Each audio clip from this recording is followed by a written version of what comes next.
All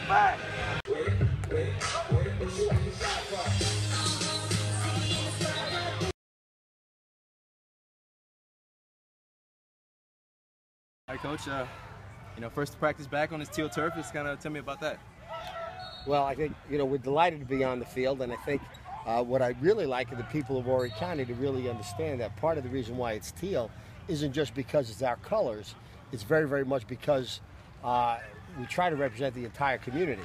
So the teal represents both the sky and the ocean. The bronze part represents the sand, and it's really part of our overall environment. And our mission, remember, is to put a team on the field that all Coastal is going to be proud of. So that's part of that. What were the last few days like getting ready for this first practice in terms of coaches and how going to the depth chart and everything else? Well, I think as far as our organization, because the coach has already been in for about 3 weeks, we're kind of ready to go. So we had the depth charts ready 2 weeks ago. We had practice organizations for the first 4 or 5 games. First 4 or 5 practices ready to go. We know what exactly our install is going to be for the first week or so. So from an organizational perspective, we're ready. I think it's more a matter of this is really the start of the 2015 season for Coast Carolina, and everybody's excited about that. What are some things you're hoping to accomplish in this first week? I think we've got a lot of new guys now. So we have around 20 new guys or so. So while they very much understand, they've heard about BAM, you don't really quite understand what BAM means until you have an opportunity to live it.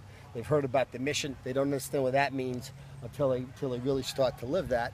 And they're going to be dealing with new coaches and a new offense, a new defense, and special teams. It takes a little while for them to get acclimated. We expect the older guys to be able to bring them around, keep themselves healthy, and start to get ready to play themselves into shape. When you have so many key spots up for grabs, what sense of a depth chart do you enter camp with, or is it really wide open? Do you have an ordering going in? Well, you have the guys that started last year and have proven that they can compete at the national level. They're the guys that have those jobs. But then there are a handful of jobs where that's not necessarily the case. And while we had a reasonable idea what might happen from spring practice, there's a lot of time between spring practice and now. So that's over the span of the last 2+ months. There are a lot of ways for a guy to develop. Did he spend a little extra time trying to understand what his position? The better he understands his position, the sooner he can react and move the way he needs to. So we'll see that, but we'll get a chance to see that over the span of the next couple of weeks. There's no predetermination about that now. The defense made such great strides last year.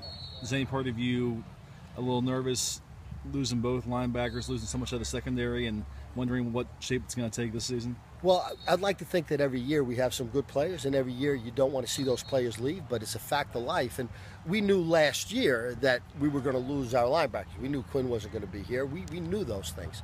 So it was our job from the very, very beginning to make sure that those guys are getting prepared a year ago to not just help us a year ago, but so they're much better prepared to help us this year. So I'm not so much worried about that. I agree. I think our defense did make nice strides last year. I think we still have room to make strides again. I think Clayton Carlin, our defensive coordinator, and the entire defensive staff spent a lot of time in the offseason in terms of trying to streamline our defense so we can do a better job of adapting and adjusting our schemes to the skills of our players. And I wouldn't be surprised if we have a big step forward again this year defensively.